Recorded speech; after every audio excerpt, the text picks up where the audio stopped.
Bah, Yoveral, tu tombes bien, mon frérot. Tu vois, comme toi, toutes les choses sont bien faites. J'étais en train de donner un mode d'emploi pour quitter la rat race. Et le premier point que je donnais, c'était de décorréler son lifestyle de son niveau de revenu pour ne pas se broke. Toi qui es aujourd'hui un professionnel de la gestion de l'argent, pratiquement, en étant joueur de poker pro, c'est peut-être ton premier skill aujourd'hui, la capacité à gérer une bankroll. Le poker m'a beaucoup aidé à le développer, ouais.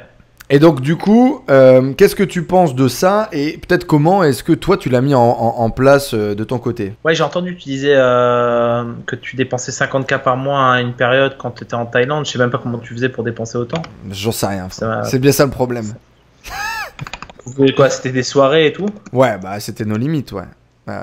C'était nos limites, c'était tous les jours. Et c'était beaucoup de spew. Mais même en termes de charges fixes, si tu veux, j'avais du staff, j'avais des trucs, j'avais des projets en attente. Mais il n'y avait plus aucune gestion en fait. Il n'y avait plus aucune gestion. Donc du coup, selon toi, est-ce que c'est bon ça de décorréler justement son lifestyle de son niveau de revenu pour pas tomber dans un mauvais cercle?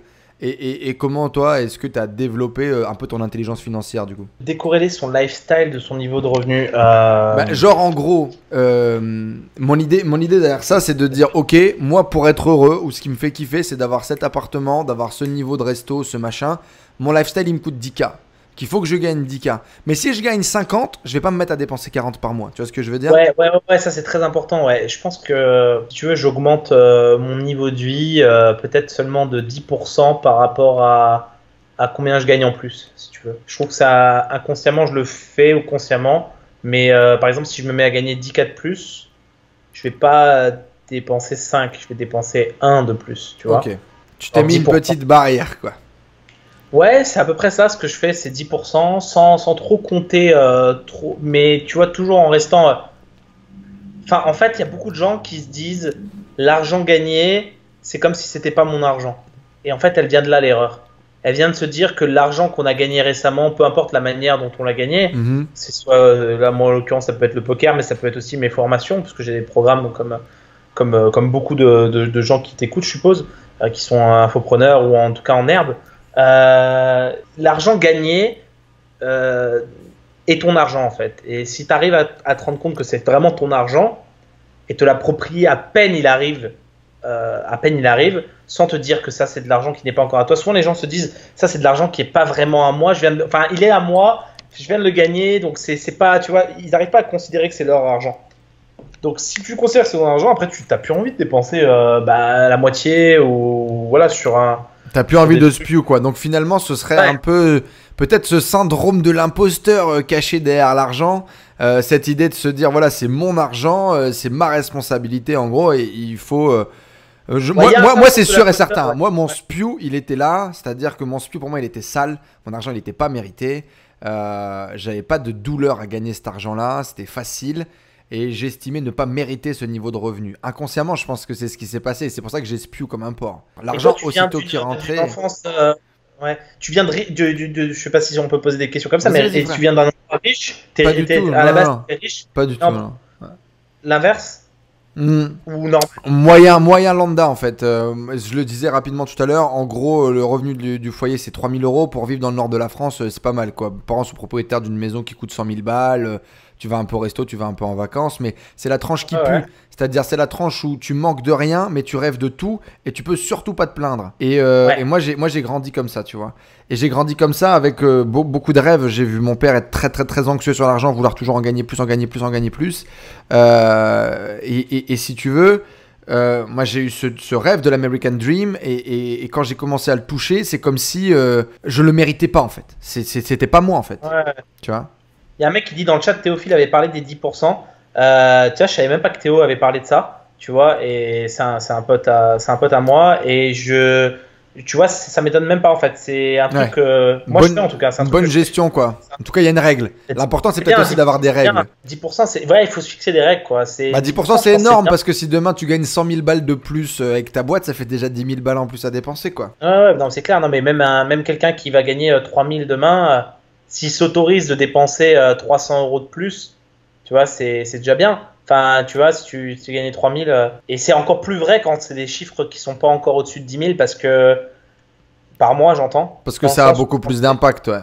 Mais oui, parce qu'en fait, les frais, les frais de vie ont un impact énorme quand tu es au début sur le salaire. Ouais. 10 000 et ils deviennent moins importants quand tu es au-dessus de 10 000 parce qu'en fait, les frais de vie, bah, c'est le loyer déjà. Tu vois, le loyer, c'est un truc, une fois qu'il est payé, il est payé. Donc, comment dire, il va pas en proportion, il va pas aussi vite en proportion que la montée de salaire. Si tu veux. Exactement. En gros, un gars qui va se mettre à gagner 50 000 par mois, par exemple, ou même 30 000 par mois, il va pas non plus avoir un loyer exorbitant de 20 fois son salaire d'avant. Enfin, par exemple, ton salaire d'avant, mettons que ton salaire d'avant c'était 1 000 euros par mois, et mettons que tu te mets à gagner 20 000 euros par mois. Tu vas pas faire x20 sur ton loyer. Un loyer 20 fois plus cher, voilà. Et donc, du coup, mathématiquement, il va te rester beaucoup plus, en fait. Parce que ton loyer, il va vite être absorbé. Alors qu'il n'est pas absorbé quand tu gagnes 2 000 euros par mois. La bouffe, elle va pas être beaucoup plus chère, tu vois. Tu vas peut-être faire des restos un peu plus, mais la bouffe va pas être. C'est le même principe. Donc, alors, la bouffe, ça peut, frère. La bouffe, ça peut. Surtout quand tu sors avec des potes qui boivent que du vin rouge, que du champagne, que du machin. Ouais. Mais le loyer aussi, ça peut. Là, je vais prendre un appart à 7 000 euros par mois. C'est 7 000 là, le nouveau que tu as mis en story, que tu as visité?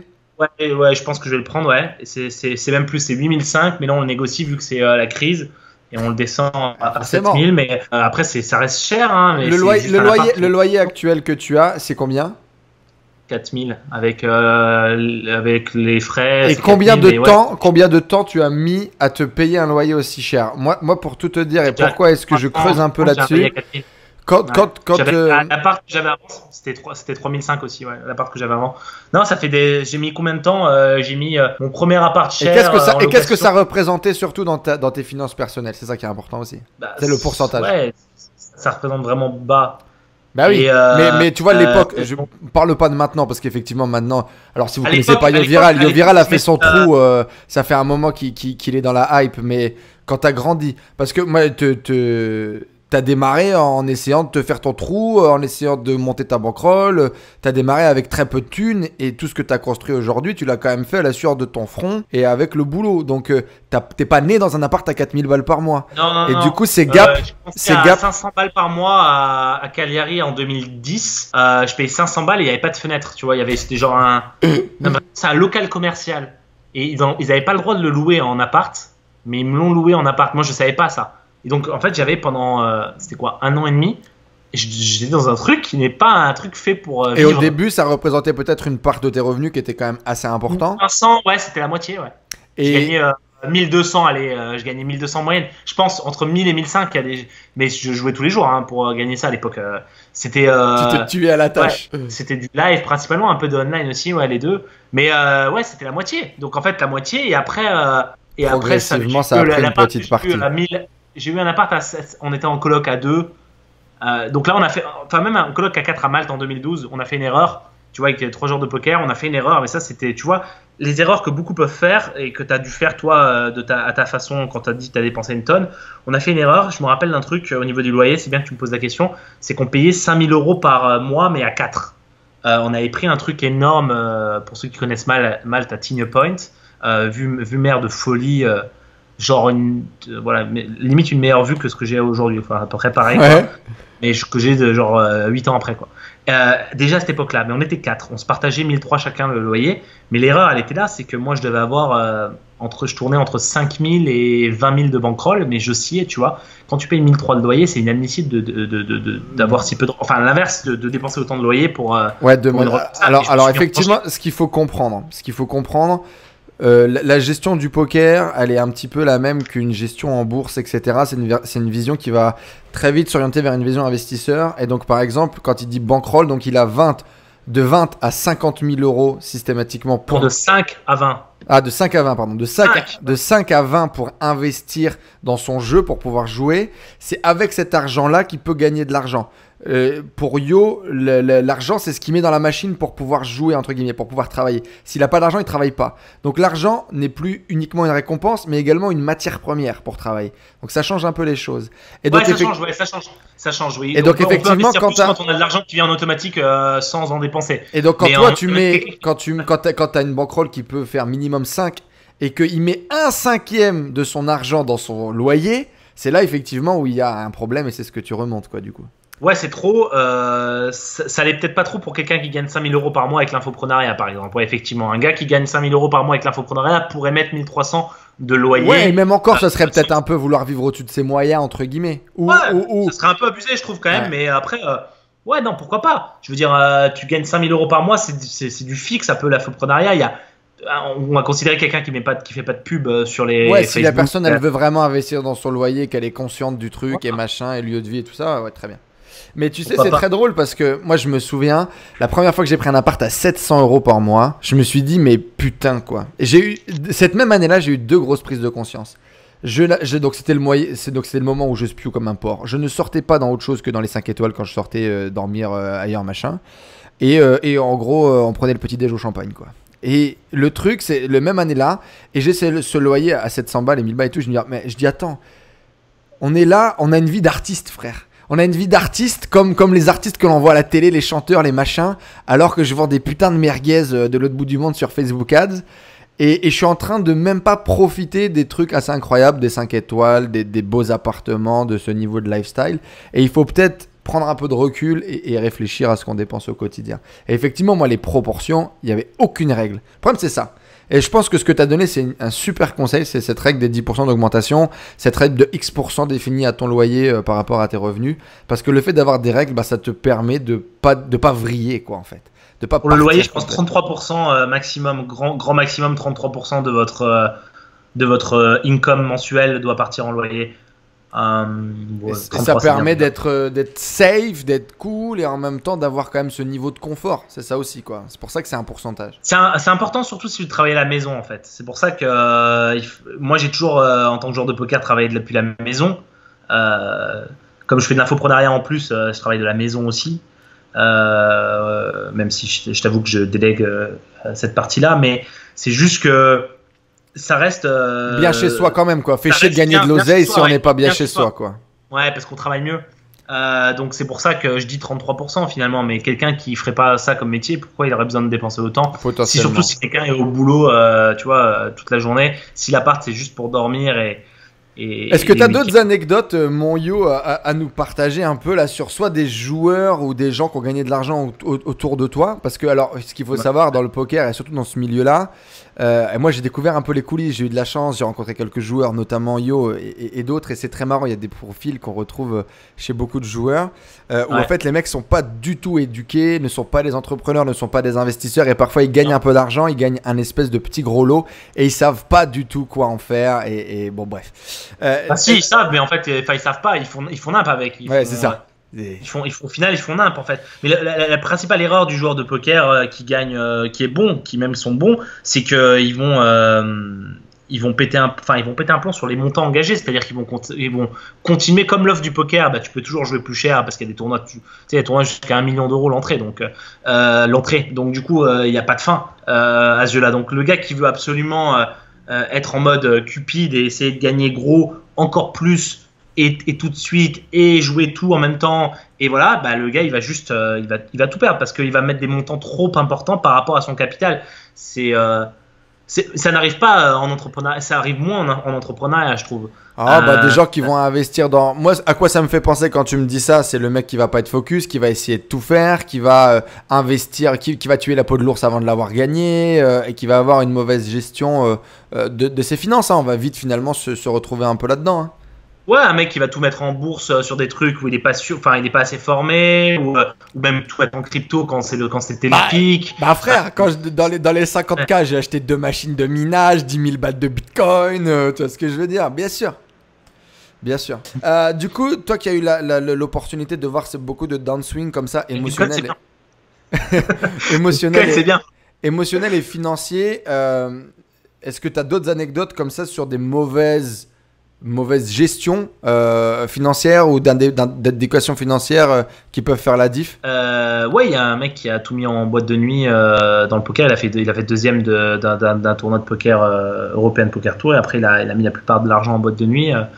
Sur des tables. Après, il était très généreux, hein. Il payait à tous ses potes, il arrosait tout le monde, mais au final, oui, il a regretté. Et pourtant, c'est quelqu'un d'intelligent, de très bon au poker. Qu'est-ce que, comme anecdote, oui, des anecdotes de personnes qui ont gagné plusieurs centaines de milliers d'euros et qui sont retombées à zéro, il y en a beaucoup. Et même sur des gens intelligents. Donc, il faut faire attention, les amis, à pas changer votre façon, trop votre façon de faire, en fait, trop vos valeurs quand vous gagnez beaucoup. Les gens pètent un plomb, en fait, souvent avec l'argent. Comment t'as géré ça, toi, Yo? L'argent, la célébrité, le succès? T'as une personnalité publique dans ton domaine, même un peu plus que dans ton domaine aujourd'hui. Plusieurs centaines de milliers de personnes qui te suivent au quotidien. Comment t'as géré ça? J'arrive à le gérer, ouais, j'arrive à le gérer bien parce que c'est pas énorme par rapport à d'autres gens. Donc, je pense que j'ai pas. Il y a vraiment des gens qui sont vraiment connus. Nous c'est vraiment c'est une niche, quoi. Mais si tu veux, non, il faut. Je sais pas, je garde la tête assez froide quand même globalement, mais je fais ce que j'aime sans me dire que. Sans être résultat orienté trop, quoi, c'est ça? Ouais, sans être trop en mode. J'ai gagné cet argent-là, ça veut dire que j'ai fait des trucs incroyables. Non, j'ai gagné cet argent-là parce que j'ai posé plein de petites actions en fait bout à bout et que je continue de poser des actions bout à bout. Mais surtout en fait, ce que je fais et ce que je pense qu'il faut faire sur un point au niveau de l'argent, c'est ne pas consommer son succès. Ne vraiment pas le consommer. On a très envie en fait quand on va gagner. Tu vois par exemple dimanche j'ai fait 5e d'un tournoi. Il y avait. Bien joué GG bro, j'ai vu ça, c'est beau. Il y avait 7000 joueurs. C'est ton 2 ou ton 3e meilleur résultat online, un truc comme ça, non? C'est mon 2e meilleur résultat online. Ouais. C'est bien vu. Ouais, c'est cool, ouais. Surtout sur 10 ans de online, c'est bien, ouais. J'ai pris en une fois, quoi. Hein, donc j'ai pris 41 500 $. Et on pourrait se dire, tu vois, dès le lendemain, tu vois, qu'est-ce que j'ai fait en fait? J'ai rien fait de spécial. Je me suis bu 2 verres de champagne ou de vin rouge? Même pas de champagne, j'avais du Prosecco au frigo, j'ai bu 2 verres de Prosecco, j'avais du Prosecco au frigo, j'avais pas de champagne. Et c'est dur de trouver du champagne à Malte, surtout en ce moment. Non mais voilà, juste la base, voilà, et c'est tout. Et le lendemain, j'étais en train de faire ma muscu à la maison avec mon élastique à la con d'Amazon que j'ai payé à 11 balles. Je faisais mes exos de muscu à la con pour... Et quoi, je continue à poser mes actions normales et je suis pas en train de me dire... Et ça, c'est important de ne pas consommer son succès. Pas en mode putain, maintenant, alors je vais faire quoi avec ces 40 000? Je vais m'acheter ça à 10 000 ou ça à 5 000. Je vais faire ça. Maintenant, de toute façon, je peux envoyer chez cette personne-là parce que je sais pas, il y a des gens qui vont penser comme ça. Les gens, ils vont se dire, moi, ça change pas grand-chose. Mais ce que je veux dire, même à l'époque où ça changeait grand-chose, je ne changeais pas mes habitudes. J'essaie de changer le moins possible. C'est dur de pas changer. 10% max, en tout cas. Ouais, et même dans votre attitude, 10% de max de votre attitude doit changer vis-à-vis des autres, vis-à-vis des personnes qui vous entourent, vis-à-vis de vos amis. C'est pas parce que vous devenez plus libre que hop, ça y est, allez vous faire foutre. Non, c'est un processus global et vous changez peut-être 10% de votre attitude, mais piano à chaque fois. Step by step, piano, tranquille, quoi, comme dirait ma grand-mère italienne, quoi, piano. Comment on fait pour pas péter? Comment on fait pour pas péter un câble, Yo, là-dedans? Je sais que le poker, toi, t'as forcément aidé parce que le poker, c'est obligatoire. Hein. Si vous voulez devenir bon au poker, en fait, il faut devenir quelqu'un de très bon dans votre tête et avoir une gestion, une solidité, en tout cas, au niveau de l'argent, au niveau du jeu, etc. Mais donc le poker t'a forcément aidé. Mais comment on fait pour pas péter un câble quand du jour au lendemain, tu t'es mis à gagner, je sais pas, tes 10 000, même tes 20 000, tes 30 000 euros par mois? Pas péter un câble et tout se mettre en récompense. Alors peut-être tu l'as fait un peu. Est-ce que tu as consommé un peu ton succès au début, ce qui t'a appris à ne pas le consommer? Bizarrement, peut-être à l'encontre de la vision que les gens pourraient avoir de toi sur les réseaux sociaux, etc. Moi, je pense que tu es quelqu'un de plutôt réfléchi, plutôt calme et que effectivement, je te vois vraiment avec cette vision plutôt stratège et calculateur et long terme. Ouais. Donc, depuis que tu me connais, ouais. En 2011-2012, je consommais un peu mon succès. Pas le plus fou par contre, hein. Il y a des mecs bien plus fous que moi. T'as pas fait qu'à la musa, quoi. Non, mais Pierre, c'est un ouf. Il a fait une belle perf. Tu sais que j'ai envoyé un message à Pierre, frérot. J'ai envoyé un message à Pierre pour l'avoir en podcast. J'ai envie de faire une interview avec Pierre. Ouais, il est très. Enfin, c'est un pote, hein, c'est vraiment un frère. Il est très fort dans le poker. Il a encore gagné 300 000 sur un tournoi en faisant deuxième sur 30 000 joueurs. Donc, sur un tournoi en ligne, à 125 balles l'entrée, tu vois. Enfin. Truc irréel. Mais très fort. De toute façon, il a encore fait 4e au World Series l'année dernière à Vegas. C'est un mutant un peu quand même. Très fort, mais pas le meilleur mec de gestion de l'argent. Il le dit lui-même. Il aime bien vivre et il se paye des restos Michelin très régulièrement. Donc lui, il y va fort. Soirée, resto et. Donc c'est un autre style. Au début, D'ailleurs, je suis pour que tu fasses un petit texto à Pierre pour qu'il accepte mon invitation, mon frérot, si ça te dit. Et du coup, au début, tu disais que tu as consommé un peu ton succès. Justement, ça a été quoi tes abus et puis comment t'as appris de tes leçons en gros? On est en plein interrogatoire, frère. On est parti en interview, je suis désolé. T'étais là à la cool dans ton frère, je te dis, j'aurais pas énorme niveau temps, mais ça me fait grave plaisir d'être avec toi. Mais j'ai pas parce que j'ai un truc à faire. Mais en gros, je suis passé, je voyais ça. Mais ce que je veux dire, c'est que ouais, comment j'ai consommé Enzo? J'ai un peu de soirée classique, forcément. Un peu de vacances. Je suis parti partout.